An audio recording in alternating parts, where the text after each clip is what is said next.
Hər kəsə salam. Mütəxəssislər Danışır podkastının növbəti buraxılışına xoş gəlmisiniz. Bu buraxılış biraz fərqlidir. Çünki həm ilin son buraxılışıdır, həm də yeni ilə keçid etdiyimiz xüsusi bir buraxılışdır. İlin sonunda adətən uğurlardan danışılır, motivasiya verilir, böyük planlar qurulur. Biz isə bugünkü buraxılışımızda sadəcə motivasiya yox, real həyatda qarşılaşdığımız mövzulara toxunmaq istədik. Bugünkü mövzumuz belədir. Səthən təlimçisi bunları bilmirsə, uğursuz olacaq. Çünki səthən təlimçisi olmaq sadəcə bilik ötürmək deyil, bu insanla işləməkdir. Müqavimətlə, şübhə ilə, etirazla, mən bunları artıq bilirəm deyənlərlə işləməkdir. Bu mövzunu müzakirə etmək üçün bugün yanımızda səthəm sahəsində uzun illərin təcrübəsinə sahib, 8 ildir aktiv olaraq təlimçi kimi çalışan, hazırda isə rəhbər vəzifədə fəaliyyət göstərən Rövşən Əhmədov var. Rövşən müəllim, xoş gəlmisiniz. Dəvətimizi qəbul etdiyiniz və ilin son buraxılışında bizimlə olduğunuz üçün sizə təşəkkür edirik. Və istəyirəm söhbətə birbaşa əsas nöqtədən başlayaq. Sizcə səthəm təlimçisi üçün ən kritik bacarıq nədir və hansı bacarığı olmayan təlimçi bu sahədə uzun müddətli uğur qazana bilməz? Salam Elton bəy, dəvət üçün çox təşəkkür edirəm. Qaldı ki, birinci sualımız elə ən kritik, ən vacib suallardan biridir. Bu illər ərzində bir çox təlimlərdə, minlərlə çox işçilərlə iş fəaliyyətində, həmçinin müxtəlif sahələrdə, istər istehsalat sahəsi olsun, istər neft-qaz sektoru olsun, bu sahələrdə təlimlərdə ən kritik bacarıqlardan birinin olmasını mən belə başa düşürəm ki, əsas olaraq təlimçi insanı oxumaq və davranışlarını dəyişmək bacarığıdır. Yəni sən auditoriya ilə işləyəndə təkcə texniki bilik vacib deyil. Bəli, ən vacib nöqtələrdən biridir, amma təkcə bundan yekunlaşmamalıdır. Bəli, qaydaları bilirsən, ISO standartlardır, IN standartlardır, qanunvericiliklərdir. Bunların hamısını çox gözəl bacara bilərsən. Amma auditoriyanı oxumağı bacarmırsansa, insan davranışlarını oxumağı bacarmırsansa, bu sadəcə olaraq qaydaları oxumaqla yekunlaşacaq. Məsələn, misal göstərmək istəyirəm, yəni burada fərqi necə yaratmaq olar? Təlim auditoriyanı işləyəndə psixologiyanı oxumağı bacarmalısan auditoriyanı. Çünki auditoriya gələndə hamısı böyük sevinç hissi ilə, öyrənmə hissi ilə gəlmir. Təəssüf ki, yəni bunu etiraf edirəm, bu belədir. Yəni hamı öyrənməyə gəlmir. O elə bir auditoriya olur ki, sən onu oxumağı bacarmasan, məsələn, bezginlik bir auditoriya ilə gələn var, skeptik bir auditoriya var. İndi skeptik auditoriya deməyək, skeptik xarakteri olan auditoriya deyək. Sonra auditoriya ola bilər ki, hansısa biganəlik və ya qorxu hissi ilə gəlir. Yəni bunu da nəzərə almalıyıq. Və biz bu təlimə başlayanda insana həmin təlimin mövzusunu ötürməyə bacarmalıyıq ki, təkcə qayda ilə qorxmasın insan. İnsan özündə fikirləşsin ki, mən bu təhlükəni başa düşməsəm, görməsəm, bununla əlaqədar olaraq mənim başıma nə iş gələ bilər? Yəni, yenə deyirəm, təkcə qaydanı oxumaqla yox, insanları, auditoriyanı başa düşməklə, psixologiyasını başa düşməklə biz bu təlimi yekunlaşdırmalıyıq. Əgər psixologiyasını oxuya bilməsək, auditoriyanın davranış qaydalarını oxumağı bacarmasaq, bu sadəcə olaraq qaydanı oxumaqla təlimi yekunlaşdıracağıq. Bu da təlimin uğursuz olmasına gətirib çıxardacaq. Okey, gözəl, çox sağ olun. Bəs yaxşı, mən belə bir sual çıxır ortalığa. Adətən indi şirkət daxilində istər üçüncü tərəfdən və ya daxili təlimatlar keçən əməkdaşlarlara və bəzən o təlim keçirən sonra bu təlimi keçirməsinin bir effekti olmur. Yəni burada niyə sual çıxır ki, nəyə görə bu çətin təlimlər işləmir? Burada problem təlimçidədirmi, yoxsa sistemdədirmi?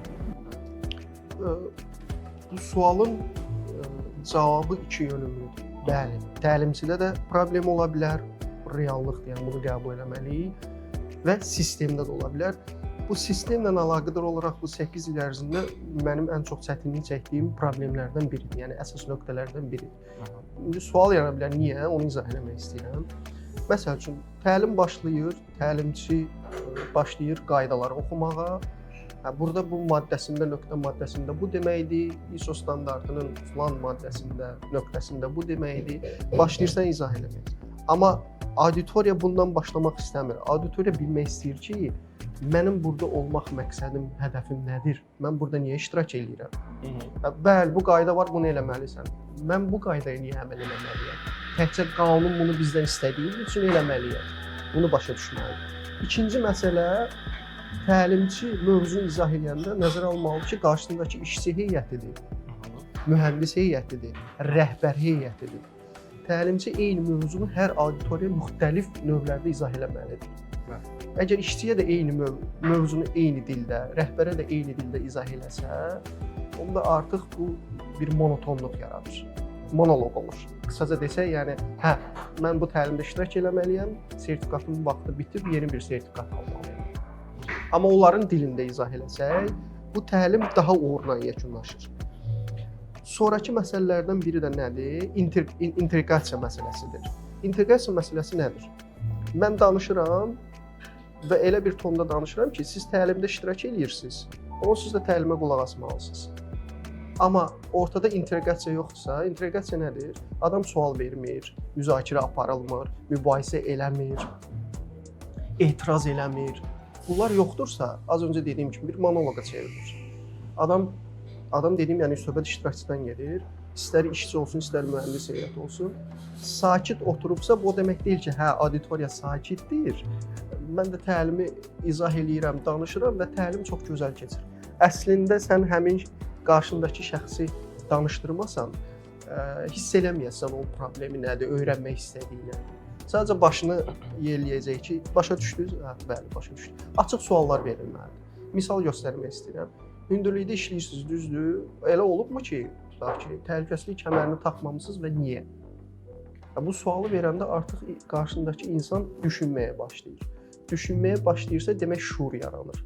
Bir fikir yaranır ki, taxmamışam, amma qaydada belə bir şey deyir və mən bunu eləmədiyimə görə məni belə bir risklə təhlükələr gözləyir. Yəni sözümü qısaca demək istəyirəm ki, auditoriyanın sakit durması o demək deyil ki, sakit bir auditoriyadır. Artıq bu ölü bir auditoriya çevrilir. Bu da uğursuz nəticələrdir. Qaldı ki, sistemlə bağlı problem nədir? Az öncə dediyim kimi, mən çox qarşılaşdığım və təlimləri uğursuz eləyən. Təlimdə elə olur ki, həm auditoriyada işçi heyəti olur, həm rəhbər heyəti olur, həm də ki, mühəndis, hansısa texniki bilikləri bilən bir heyət.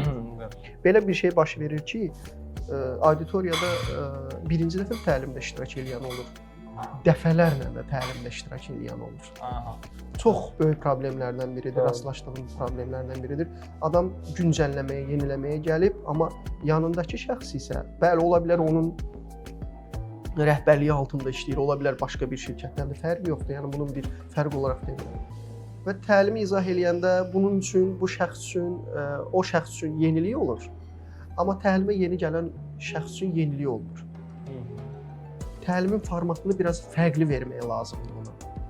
Yeni gələn işçiyə deyirsən ki, belə bir qanun var, belə bir qayda var, bunu eləməsən belə onun üçün yenilik olur. Amma bu 50% kəsim üçün üstünlükdür. Amma digər 50% kəsim üçün artıq nə olur? Eyni sözləri təkrarlanması olur, eyni fikirlərin təkrarlanması olur. Amma əslində belə götürsək, həmin şəxsə təlimin böyük bir mövcud hissəsində yeni suallar vermək lazımdır. Yadda düşürmü, keçən təlimlərdə belə bir şey danışmışdıq. Bununla əlaqədar olaraq nə kimi təcrübələri keçirdin, nə kimi problemləri yaşadın, nə kimi yeniliklər verdin sən şirkətə. İndi belə bir şey olur. Mən gücü ona versəm, yeni gələn artıq təlimdən qopmuş olur. Sistemdə problem, yəni sistematik nədir? Təlimə gələn insanları da sistemləşdirmək lazımdır ki, bu təlimə yeni gəlib, bunu bu qrupla təlimə qoşmaq lazımdır, cəlb eləmək lazımdır. Okey, onda bəs burada belə bir sual çıxırdı. Deyək ki, auditoriyamızın bir tərəfi təkrar təlimə qoşulanlardır, digər tərəfi isə bu təlimatı yeni qoşulanlardır. Siz şimdi sual-cavab prosesində deyək ki, təkrar təlimata gələn əməkdaşlara verirsiniz və onlar da öz təcrübələrini bölüşməsi sizcə bu təlimata yeni gələn əməkdaşlar üçün müsbət sayılmazmı? Yəni onların təcrübələrindən yiyələnməsi bunun üçün bir benefit kimi deyək, müsbət tərəf saymaq olmazmı? Əlbəttə ki, olar. Amma belə bir əmma ortaya çıxır ki, az öncə dediyim kimi başqa bir şirkət ola bilər. Adam neft-qaz sektorundan danışır ki, neft-qaz sektorunda mən 1994-cü ildən bəri burada işləyirəm, belə bir təcrübələr var. Orada hündürlük məsələləri bununla yekunlaşmır, bu kimi əlavələr var, məsəl üçün əllə görülən işlər. Amma yanında oturan şəxs tikinti sektorunda işləyir, istehsalatda işləyir, ola bilər onun formatına uyğun olmasın. Onda bu daha çox üzr istəyirəm, bu daha çox daxili təlimatlarda işləyir də mən dediyim Bəli, tərəf. bəli, Yəni ki, hamı eyni sektorda işləyən əməkdaşlardır. Biri yeni gəlib, digəri təcrübəlidir və onlara sual verəndə bir-biri ilə kontakt quraraq daha çox. Bir-birinə kontakt qura bilirlər. Yəni hə olur. Hətta təcrübələrini bölüşəndə adam işçi digər iş yerindən çıxış eləyib gəldiyi, oradakı iş təcrübəsini də bölüşə bilir. Hə, burada bir əlaqə qurmaq olur. Təlimi hansı hissəsində uğur qazanmaq olur. Amma da görsən, bir də görsən ki, müxtəlif sahələrdən insanlar gəliblər. Məsələn, bu sahədə tutaq ki, asqı nöqtəsinin bağlanma nöqtəsi uyğundursa, digər sahədə uyğun deyil. Və ya asqı nöqtəsinin seçilməsindən getmir söhbət, başqa bir əllə görülən işlər sahəsində olsun, kimyəvi maddələr sahəsində olsun və s. və s. Digər məsələlərdən biri də təlimin uğursuzluqla başa vurulmasının əsas səbəbi real həyatla əlaqə qurulmamasıdır. Tez-tez köhnə nümunələr çəkirlər, köhnə şəkillər, video şəkillər göstərilir.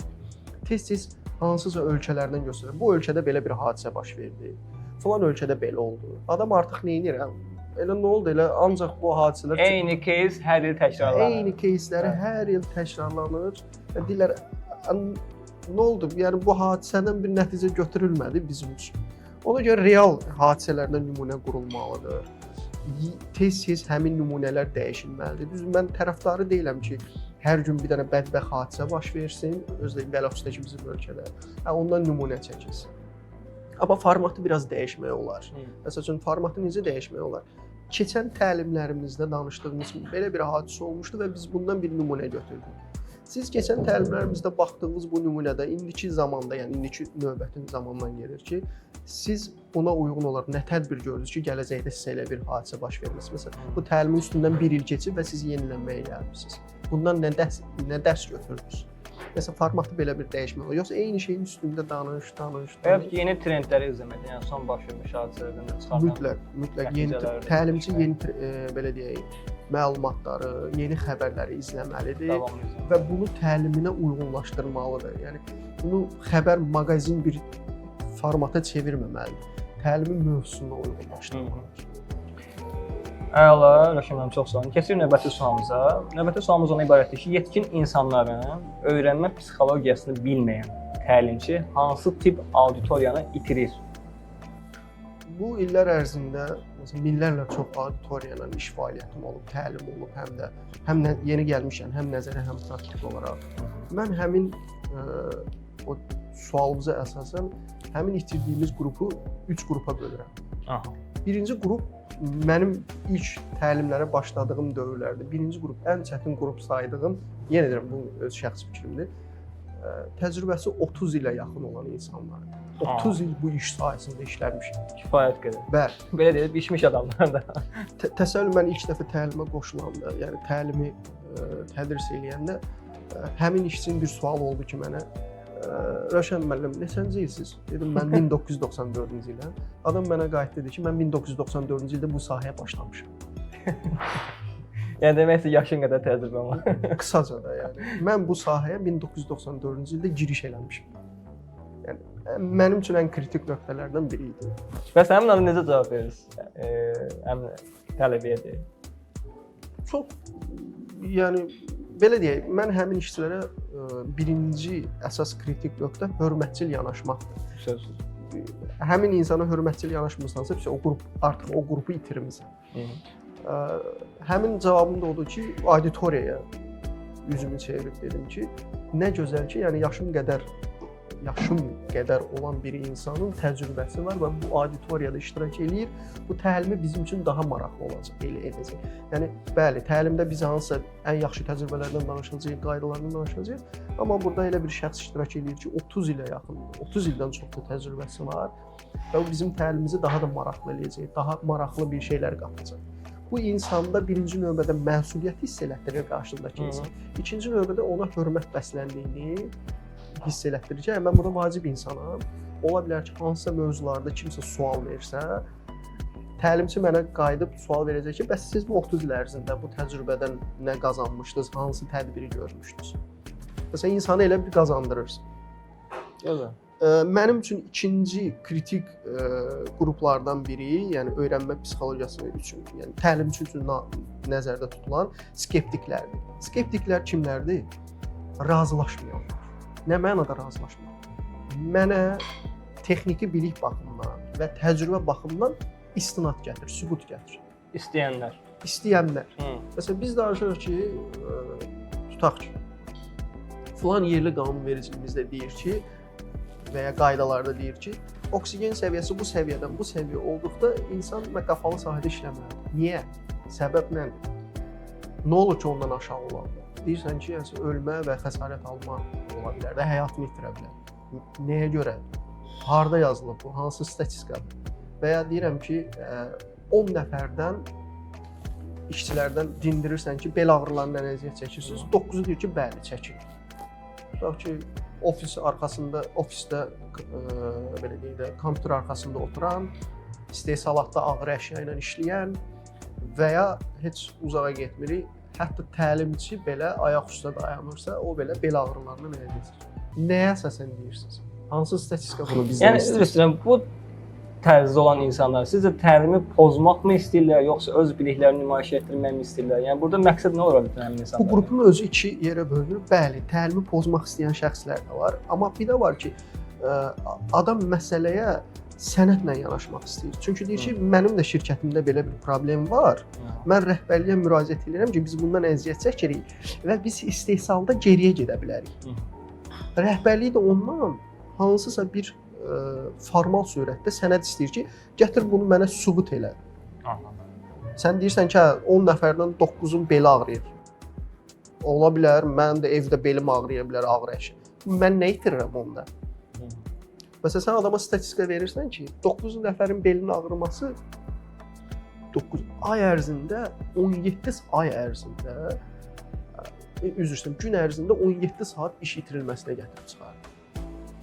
17 saat iş itirilməsi bilirsiniz nə deməkdir? Yəni bu adam bu gün işə gəlməyəcək. Sən 3 işçindən ikisinin beli ağrıyırsa, birinin üzərinə iş düşür.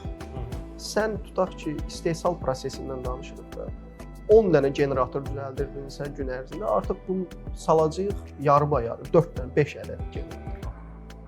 Bu skeptik yanaşan şəxs bunu istəyir ki, mən sabah gələcəkdə rəhbərliyin qabağına, qarşısına hansısa bir sənəd qoyanda isbatı və istinatı ilə verməliyik.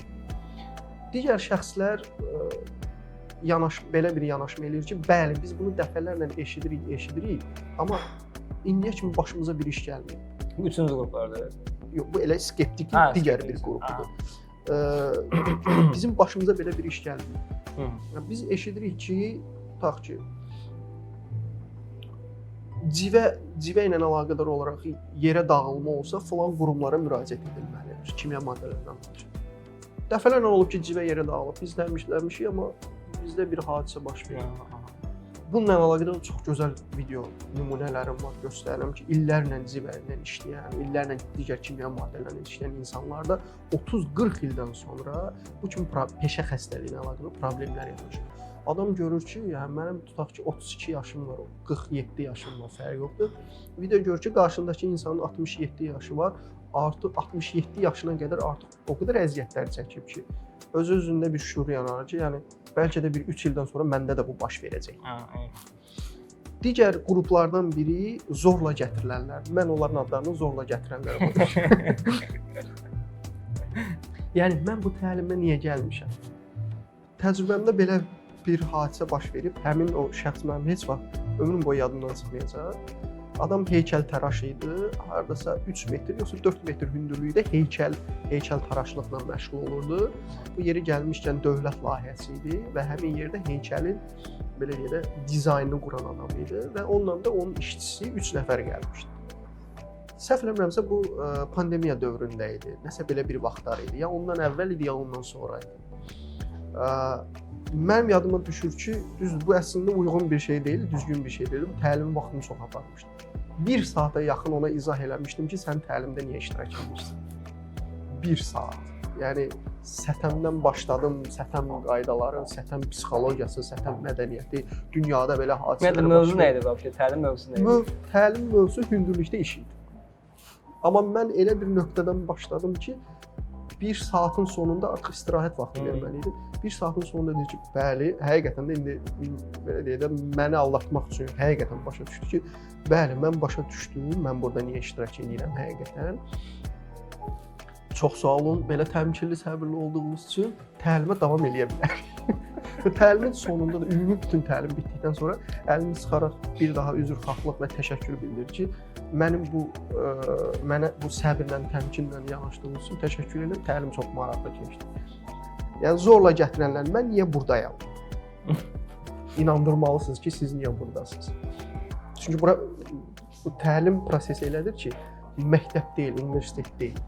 Adamı inandırmalısan ki, sən bu təlimdə buna görə iştirak edirsən və bu təlimdən qazandığın faktorlar budur. Yəni sabah qapıdan çıxıb, bəli, o sertifikat kağız parçasını alandan sonra belə sən qapıdan çıxanda bu biliklərə malik olasın, sabah gələcəkdə bu biliklərə əsasən özünə tədbir və özünü xilas etmə fəaliyyətin bu olacaq. Təlimlərin sonunda həmişə deyirəm, mən sizə 10 dənə təlim müddətində 10 ədəd bilik məlumat verdimsə və iş prosesində bunun ən azı birini istifadə edirsinizsə, bu təlimin uğur və nəticəsini göstərir. Təşəkkür edirəm Rövşən müəllim. Rövşən müəllim, sizin fikrinizcə yaxşı təlimçi auditoriyanı ilk 3 dəqiqədə necə qazanmalıdır? Bu da gözəl suallardan biridir. Ümumiyyətlə təcrübələrimdə belə görürəm ki, auditoriyanı ilk 3 dəqiqədə birinci növbədə necə itirə bilərsən, bunu aradan qaldırsaq necə qazanmaq olar? Təlimə başlayan kimi başlayırsan ki, siz bu təlimdə iştirak edirsiniz, qaydada bunu istəyir. Falan standartın maddəsində bunu istəyir. Artıq adam deyir ki, hə, mən artıq qaydalarla işləyirəm, qaydalarda olmam. Amma elə olmamalıdır. İlk 3 dəqiqədə təcrübəmdən irəli gələrək belə bir praktika işlədirəm ki, hekayə ilə başlayır. Məsəl üçün, filan sahədə belə bir hadisə baş verib, 7 nəfər xəsarət alıb. Bəlaxüsdə ki, əgər video material varsa, video materialla başlayın. Video materialla başlayıb, videonun sonunda soruşuram ki, burada nə gördünüz? Nə başa düşdünüz? Səhv kimdə idi? Ümumiyyətlə, bunu aradan qaldırmaq üçün, belə bir hadisənin olmaması üçün nə olmalıydı? Ola bilər, həmin adam təlimə ilk dəfədə qoşulub, ümumiyyətlə bu sahə nə əlaqədar olar, bir təcrübəsi olmaya bilər. Sonra ikinci növbədə səmimi yanaşaraq, yəni çox müəyyən bir çərçivədə səmimi yanaşaraq sual verirəm ki, sizdə belə bir səhv olubmu? Məsəl üçün, mən özümdən nümunə gətirəm ki, əllə görülən işlərdən danışırıq, ayağımızı qatlayıb, yükü belə götürməliyik. Amma bəzi hallarda, məsəl üçün, iş yerində xadimə mənə yaxınlaşıb ki, 19 litrlik suyu götürüb dispenserin üstünə qoymaq lazımdır. Və elə olub ki, belimə əyib dispenseri 19 litrlik suyu götürəndə belimdə ağrını hiss eləmişəm. Yəni, o ağrı mənə siqnal verir ki, hə, sən burada səhv elədin artıq. Bir də görürsən, adamlar da etiraf eləməyə başlayır ki, bəli, biz robot deyilik, bizdə də belə hadisələr baş verir. Artıq sən nə edirsən? Həmin adamı o ilk 3 dəqiqədə təlimin mövzusuna cəlb edirsən. Burada artıq bir, belə deyim, qazanma hadisəsini yerinə yetirə bilərsən. Yəni, mən bu səhvi etmişəm, səmimi etiraf edirsən və görürsən, onlardan da, belə deyək, kommentariyalar, şərhlər gəlir ki, biz də bunu eləmişik. Yəni, qısaca desək, təlimə başladıqda qaydalarla, standartlarla yox, real hadisələrlə, səhvləri etiraf eləməklə həmin az öncə çəkdiyim o 3 qrupu birbaşa təlimə cəlb edə bilərsən və onları qazana bilərsən. Bəs yaxşı Rövşən müəllim, bəs təlim zamanı ən çətin auditoriya tipi hansıdır və onların idarə etməyin sirri nədir? Yəni burada idarə etməyə necə yanaşırsınız? Az öncəki sualımızda həmin o bənzərliyi var, oxşarlıqlar var. Həmin auditoriyanı mən 3 qrupa böldüm. 30 il işləyənlər, skeptik xarakterlə yanaşanlar və təlimə zorla gətirənlər. Bəli, hamısı çox belə deyək, çətin qruplardır, amma mənim üçün az öncə dediyim kimi və ilk təlimlərə başladığımda ən çox çətinlik çəkdiyim 30 il işləyənlərdir. Həmin çətin qruplarla ilk öncə bunu başa düşmək lazımdır ki, həmin şəxsdən çəkinmək lazımdır ki, mübahisə eləməyəsən. Heç vaxt onlarla mübahisə eləmə. Onları anlamağa çalış, yəni onlar təlimdən nə gözləntiləri nədir? Həmin o qruplar. Üzr istəyirəm, mübahisə eləmə deyəndə, yəni tam olaraq burada nəyi nəzərdə tuturuq? Adam bəlkə nəyisə səhv danışır. Yəni biz ona həmişə razılaşmalıyıq. Razılaşmırıq əlbəttə ki, amma mübahisə edərək razılaşma. Bəli, sizin təcrübənizdən irəli gələrək buranı çox gözəl qeyd edirsiniz. Lakin statistika, baş vermiş кейslər, hadisələr göstərir ki, bununla rəftar eləsən daha yaxşıdır. Çünki adam 30 il işləyir, işə gedir, təzədən evə qayıdır.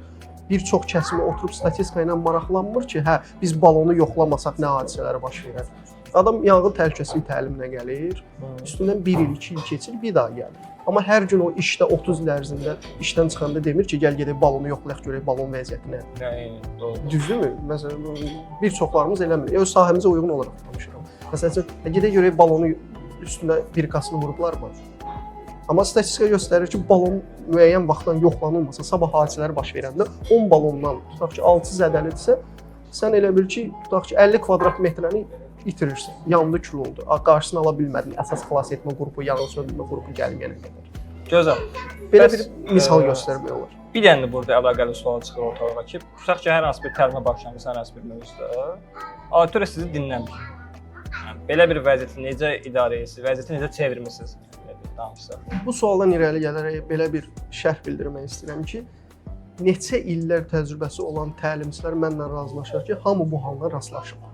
Doğrudur, mən də təcrübəmlə rastlaşıram. Yəni, təlimin ən prime vaxtıdır, ən gözəl vaxtıdır. Yəni, özün də hiss edirsən ki, çox gözəl bir nitqdə danışırsan. Yəni, nə çox yüksək, nə... Amma gözün sataşır ki, qrup fiziki buradadır, ruhən başqa yerdə. Üzr istəyirəm, adətən bu hansı hallarda baş verir? Bu bir günlük dərslər olur, 9-4.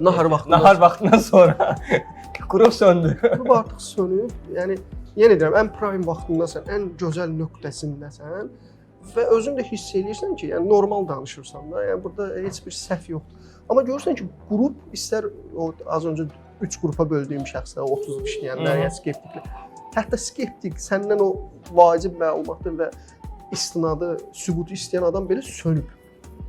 Bu momentdə nə edirəm? Bəli, artıq təlimi görürəm ki, getmir, mənə qulaq asmırlar, ümumiyyətlə fizikən buradadılar, ruhən, psixoloji olaraq başqa yerdədirlər. Təlim mövzusunu dayandırıram və sual verirəm ki, yaxşı yoldaşlar, biz bu bayaqdan bu qaydadan danışırıq, biz bu mövzuya gəlməmişik. Sizcə bu qaydanı pozsaq nə olar? Nə baş verər? Ölüm itkini qırağa qoyar. Məsuliyyət baxımından nə baş verər? İnsanların psixologiyası ilə və ya həmin mövzu ilə əlaqədar olaraq başıma gələn hadisə, müəyyən çərçivədə bir lətifə, gülməli bir hadisə danışıram ki, onları oyandırım cəlb. Ayıldasınız. Ayıldım da, yəni oyanın, biz buradayıq və ya təcrübəmdə belə bir şey istifadə edirəm. Nahar fasiləsindən sonra maksimum çalışıram ki, praktiki hissələri cəlb edeyim nahar fasiləsinə. Çünki nahar fasiləsindən sonra oturur adam, mövzuya qulaq asır. Mövzunu da artıq həzm eləyə bilmir də. Çünki nahardan sonra başqa bir şeyə həzm eləyir adam. O həzm prosesi gedir.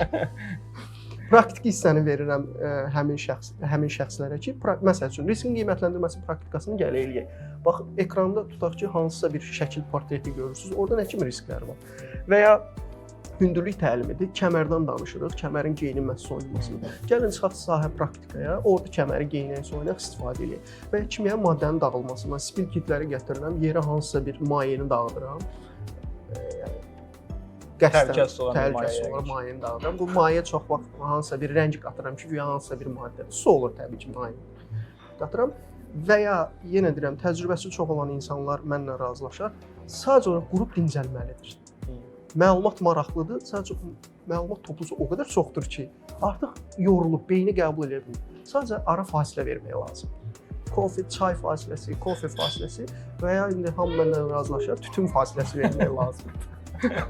Bir 10 dəqiqə fasilə verirsən, maksimum, mən həmişə deyirəm, 10 dəqiqə deyirsən, bu 20 dəqiqə çəkir. Bir 10 dəqiqə, 15 dəqiqə fasilə verirsən, təmiz havaya çıxırlar, qayıdıb gəlirlər, əyləşirlər, görürlər ki, artıq sənə fokuslanır. Burada çox vacib məsələlərdən biri budur, bunu da əlavə edeyim. Otağın havasının dəyişilməsidir. Nəsə, hansısa bir cisimli otaqda yerin dəyişir. Gəlib eyni şeyi görməsin. Məsələn, qaz detektordan danışırdım. Qaz detektor cihazını sağ tərəfə qoymuşam. Yerin dəyişirəm, aparıb başqa bir yeri görürüm. Artıq şəxs neyini başqa bir yerə fokuslanır. Beyin yeni şeylərə qəbul edir. Bəli. Artıq yeni bir fikirlər formalaşmalıdır. Okay, mənim bəs bu təlim zamanı, yəni səthəm təlimçisi hansı kommunikasiya səhv edəndə artıq dərhal uğursuzluğa şamil olur? Əsas suallardan biridir, deyərdim ki, birinci növbədə yəni qrupu itirəcək və kommunikasiya səhvi eləyəcək əsas məsələlərdən biri üstdən danışmaqdır. Necə yəni? Yəni necə? Mən təlimçiyəm. Əgər mən təlimdəyəmsə, mən sizdən hər cəhətdən üstünəm. O cəhətdən üstün danışmaqdan gedir. Yəni siz bilmirsiniz. Mən bilirəm. Mən bilirəm. Amma nəzərə al ki, qarşındakı insan 30 ildir işləyir, elmlər doktorudur, kimya üzrə Sənə də çox bilir. 3 dənə kitab yazıb adam. Yəni o tərzdə danışmaq lazım deyil, aşağılamaq lazım deyil. Siz bilmirsiniz tonunda danışmaq itirəsən, fərqi yoxdur. Təzə işçi də olsa, yəni təzə təlimə qoşulan da olsa, 30 il işləyən də olsa, skeptik də olsa, həmin adamı itirəsən, adam elə bir fonda dayanacaq ki, sən təlimini bitir. Sən o qrupu bir dəfə görəcəksən. Ondan sonra sənin qrupuna qoşulmayacaq. Yəni üstdən danışmamaq, siz bilmirsiniz tonunda yanaşmamaq, yəni hörmətçil. Bir də kommunikasiyada açıq suallardan istifadə etmək. Ki, yəni mən danışıram, məni dinləyirlərmi? Bəlkə mən hardasa səhv eləyirəm kommunikasiyada. Digər məsələlərdən biri də qeyd eləmək istəyirəm ki, nitqdə məsəl üçün çox aşağı fonda danışmamaq, nitqdə çox yuxarı fonda danışmamaq, parazit sözlərdən istifadə eləməmək, və ya olur da insanlar danışarkən qalstuk taxıbsa qalstukla oynayır və ya kimdənsə daim göz təması qurur. Bir adamdan daim göz təması qurursansa, kommunikasiyada artıq bir problemlər yaranır. Okay, gözəl. Yaxşı müəllim. Növbəti sualımız keçirik. İndi siz təlimçi olaraq eyni qədər təlim materialları hazırlayırsınız. Bu təlim materialları hazırlayarkən ən çox nəyə diqqət edirsiniz? Burada yəni diqqət etdiyiniz nöqtələr nələrdir? Faydalı olmasıdırmı, onun sadəli olmasıdırmı, sadə olmasıdırmı və ya ki real nümunələrə istinad olmasıdırmı, yoxsa bunların üçünü də qarışdırırsınız, yoxsa spesifik seçdiyiniz bir yol, istiqamət varmı? Materialı hazırlayarkən faydalı olmasını da nəzərə alıram, amma bu ikinci növbədədir. Birinci növbədə material hazırlayarkən məndən materialı istəyən şəxs və şəxslərin öyrənməyə çalışıram. Yəni mən bu təlimi hazırladığım materialı hansı qrupa şamil edəcəm? Qarşımdakı insanlar kim olacaq? Hansı qrup? Bəlkə deyək ki, qarışıq. Bəli, qarışıqdırsa artıq mən materialda bir nümunə yox, 3-4 nümunə göstərməliyəm. Neft-qaz sektorunda nümunə göstərməliyəm. Kondisioner təmirçisi, ustası olana da nümunə göstərməliyəm. Kimyəvi maddələrlə işləyən də nümunə. Yəni qarşımdakı qrupu öyrənməyə çalışıram.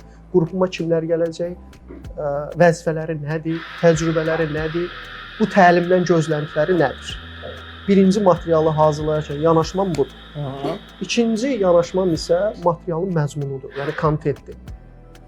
Ümumiyyətlə, birinci həmişə çalışıram ki, statistika və real hadisələr, ikinci qanunvericilik, üçüncü artıq onlardan irəli gələn təhlükələr və onlara nəzarət tədbirləridir. Buna yanaşıram. Sadə dildə danışmağa çalışıram. Həmişə elmi dildə danışmaqla yekunlaşmır. Elmi dildən fərqli olaraq biraz sadə dildə də nümunələr çəkmək lazımdır və üstünlük verirəm ki, daha faydalı olsun, daha yadda qalan olsun vizual nümunələr, şəkillər, video çarxlar, yəni bunlara çox üstünlük verirəm. Çünki video şəkil təlim müddətində statistika göstərir ki, 70%-ə yaxın daha çox yadda qalır. Yəni bunlardan istifadə edilir. Gözəl. Bəs yaxşı, bu ümumi olaraq təhlükəsizlik təlimindən danışsaq. Sizcə təhlükəsizlik təlimi daha çox psixoloji prosesdirmi, yoxsa bir texniki prosesdirmi? Buna belə bir cavab verə bilərəm ki, həm psixolojidir, həm texnikidir. Faiz etibarilə 70% psixologiya verərəm, 30% texniki verərəm. Necə əlaqələndiririk? Necə əlaqələndiririk? Məsəl üçün, şəxsə izah edirsən ki, bunun qaydası, bunun metodologiyası, bunun texnologiyası budur. Amma psixoloji olaraq adam riski görməsə, hiss eləməsə, anlamasa, özünü o vəziyyətdə təsəvvür eləməsə psixoloji olaraq.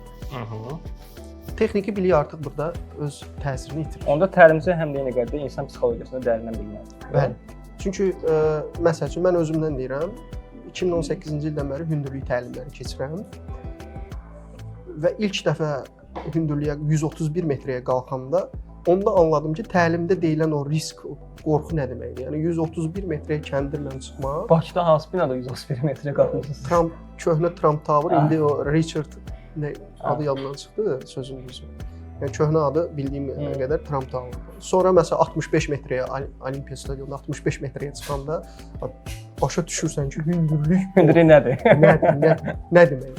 Yəni psixoloji olaraq məsələn adama deyirsən ki, hadisə baş verəndə sən filan xilasetmə avadanlığını taxıb düşməlisən və düşdüyün müddətdə həmin aparatı bu vəziyyətdə sıxıb saxlamalısan. Bunun texnologiyası, ya texniki tərəfi budur.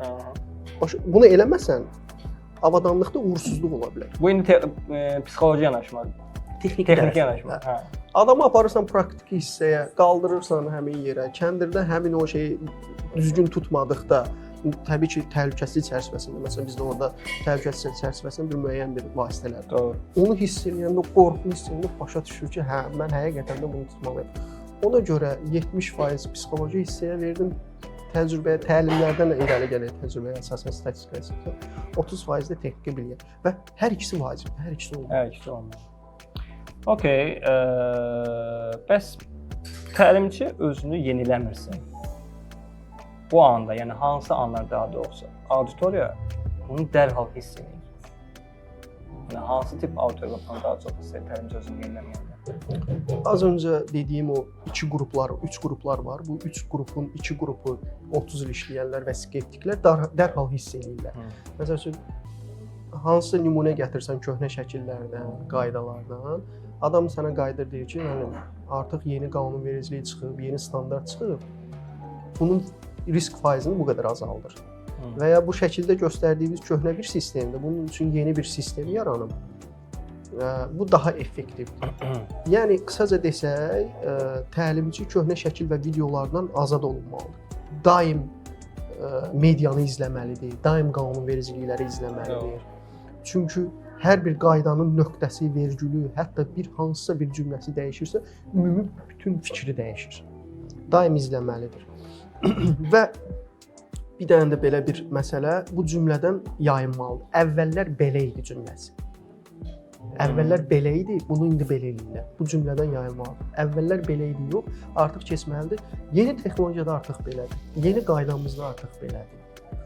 Çünki əvvəllərdən artıq keçib yeni qaydaya. Okay. İndi yoldaşlar arasında qısaca sözümü yekunlaşdırmaq istəyirəm ki, auditoriya elə bir keçmişi dinləyir. Auditoriya yeniliyi istəyir, keçmişi dinləmək istəmir. Auditoriya yeniliyi verməyə lazımdır. Okay. Yoldaşlar arasında tez-tez rast gəldiyim hallardan biri də budur ki, sətəm təlimçisi olmaq istəyirlər və bilmirlər hardan başlamalılar, necə başlamalılar, hara müraciət etməlidirlər. Ümumi olaraq belə desək, yəni təlimçi olmaq istəyən gənclərə bunun acı tərəfi, yəni ən acı, amma həqiqi məsləhətləriniz nə olacaq sizin? Mən ilk təlimlərə başladığımda, universitet dövrlərindən deyə bilərəm ki, yəni çıxışlarıma başladığımda ən acı məsləhəti deyə bilərəm. Yəni bu düzdür. Biraz səhv səslənə bilər, biraz qəddar, sərt səslənə bilər. Amma ən acısı budur. Əgər hansısa sahə üzrə təlimə başlayırsansa, yəni ən çətinlik çəkdiyim sahəni izah edirəm, təzə yeni başlayanda. Əgər bir təlimçi olaraq başlayırsansa, həmin sahəyə get, onun tozunu ud, onun riskini gör, o qorxunu yaşa, ondan sonra qayıt. Çünki təlimi izah eləyəndə emosional olaraq da fərqli yanaşman olacaq. Bəli, kimya maddəni işlətsəz siz xəçən xəstəliyindən tutacaqsınız. Burada belə deyir.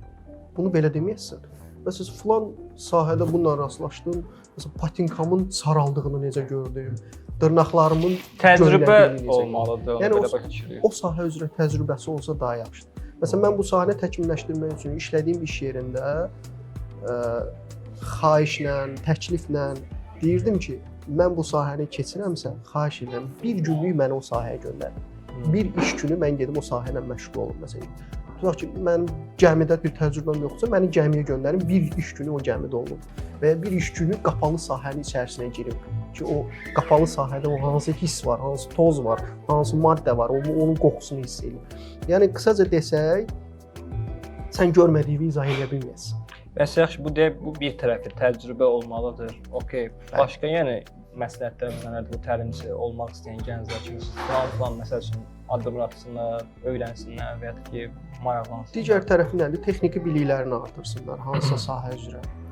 Daim hansısa qanunvericiliyi oxumaqla yox, yenilik yaratmaqla. Məsəl üçün qaydada deyir ki, hə, bunu belə eləmək lazımdır, bunu belə eləmək. Məsəl üçün həmin sətəm təlimçisi həm də məsləhətçidir, məsləhət verəndir, advisor gedir. Məsələn, məsləhət tipi verə bilər. Məsələn, biri təlimdə belə bir şey olmuşdu ki, biz qapalı sahəyə giririk, həm də xilas ediciyik. Qapalı sahədən çıxandan sonra biz yorğun oluruq, digər qrup içəri girir, işləyir. Mən yorğun oluruq, içəri girib işləyəndə onun başına bir hadisə gəlsə, mən yorğun halımla onu xilas etmə effektivliyi nə qədər olacaq? Məsələn, orada belə bir məsləhət, təklif irəli sürmüşdüm ki, kimsə içəri girib çıxırsa və digəri girməsin, ikisi də çıxıb müəyyən qədər bir 10 dəqiqə, 15 dəqiqə dincəlsin, istirahət etsin. Yəni həmin sahə üzrə texniki biliklərini artırıb, həm də məsləhət yönlü təkliflərini də inkişaf elətdirsinlər. Çünki təlimi keçirsən, adam təlimi keçdiyi müddətdə elə bir kritik sual verə bilər ki, sən ona hazır cavab olmalısan ki, bəli, bu belə bir şey olsa, mən sənə təklifim və ya ən faydalı tərəfi budur ki, bunu yerinə yetirsən daha yaxşı olur.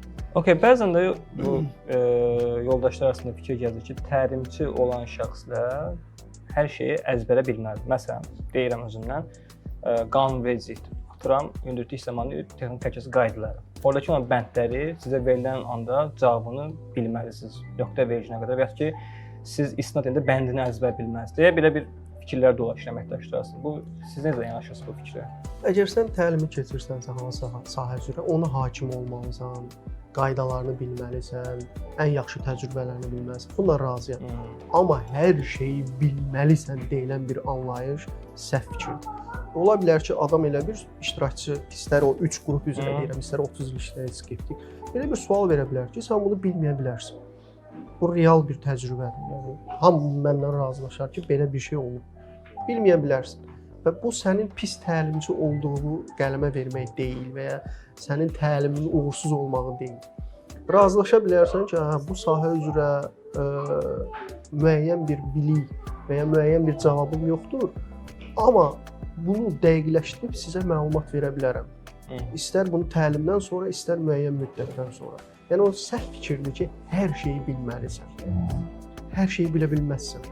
Amma verilən sualı tapıb, aydınlaşdırıb, düzgün cavabı verə bilirsənsə, demək sən yaxşı təlimçisən. Ona cavabı verə bildin. Gözəl. Keçək mənim sonuncu sualımıza. İndi 8 il aktiv şəkildə işləyirsiniz bu sahədə. Və bu 8 il ərzində yəni sizin oyunu dəyişən ən böyük dərsiniz nə olur? Yəni oyunu belə dırnaqarası oynasa belə əlbəttə ki, yəni bu oyunu dəyişən ən böyük dərsiniz nə oldu? Nə nəticə çatmısınız deyə. Bu 8 il ərzində onu deyə bilərəm ki, yəni fikrimcə təhlükəsizlik təlimləri keçiririk, sətəm təlimləri keçiririk. Bu təlimlər təkcə qaydalarla, prosedurlarla yox, düşüncə ilə qurulmalıdır. Qarşındakı şəxsi sən düşündürməyə bacarırsansa, demək sənin çıxdığın yol uğurlu yoldur. Yəni sən insana psixoloji cəhətdən izah eləyirsən ki, hə, bu mənim başıma gələ bilər, özündə bir fikir yaradır, qorxu yaradır, riski görür. Başa düşür ki, bəli, mən buna əməl eləməliyəm. Yox, onu ancaq qayda kimi görsə, onsuz da mən o sahədə işləmirəm. Mən ondan biraz qıraqda sahədə işləyirəm. Mənim başıma gəlməz bir fikrindədirsə, bu 1 ildən sonra gələndən sonra bu fikir onun yadında qalmayacaq. Sadəcə olaraq hə, belə bir qayda var idi. Hə, bu qaydanı onsuz da yerinə yetirmək lazımdır. Yəni insanlar qorxudulduğu üçün yox, başa düşdüyü üçün təhlükəsiz davranırlar. İnsanı bir qayda ilə, bir prosedurla qorxutsan, o hardasa səhv eləyəcək. Çünki işçilərdə monotonluq var. Yəni riskə alışırlar. Birinci dəfə 131 metrəyə çıxanda sən qorxursan. Amma 6 aydan sonra 131 metrə sənə adi gəlir. Çünki sən 6 ayda eyni yerdə işləyirsən. Və 6 ayda başına iş gəlməyib səndə nə edir? Bu artıq nəyə çevrilir? Eyni bir vəziyyətə çevrilir. Öyrəşir adam, öyrəşmək gedir. Yəni mənim başıma iş gəlməyib 131 metrədə işləyirəm, bundan sonra da gəlməyəcək. Sən o fikri verirsən ki, qardaş, sən 131 metrədəsən, 131 metrə dəyişməyib, ha, sən o hündürlükdən yıxılsan yenə öləcəksən. O fikri onda yaratmalısan. Rövşən müəllim, çox sağ olun bir daha. İndi gəldik çıxdıq rubrikamızın sonuna. Bu ümumi danışdıqlarımızın əsasında, yəni yekun olaraq bu sətəm təlimçiləri bunları bilmirsə, uğursuz olacaq sualını yekunlaşdırıb necə cavab verək ki, yəni əməkdaşlar və ya da dinləyənlər, izləyicilər tam olaraq bilsinlər söhbət nədir və ya daha çox hansı pointlərə fokuslansınlar, özünü təkmilləşdirmələri üçün və ya ki, boşluqlarını doldurması üçün və s. Sətəm təlimçisi qısaca onu deyə bilərəm ki, təkcə slaytı oxuyan, qanunvericilik standartı əzbər danışan və belə deyək də imtahan götürənlə yekunlaşmamalıdır. Yəni ən böyük səhv burdadır, uğursuzluq burdadır. Zaten təlimçisi qarşısındakı insanları bu dediklərimizi yerinə yetirəndə başa düşməlidir ki, o insanın davranışını və psixologiyasını dəyişə bilir ya yox. Təlimin sonunda sən öz-özünə sual verə bilərsən ki, mən bunu yerinə yetirdim ya yox. Yəni auditoriya ilə interaksiya yaratmaq lazımdır.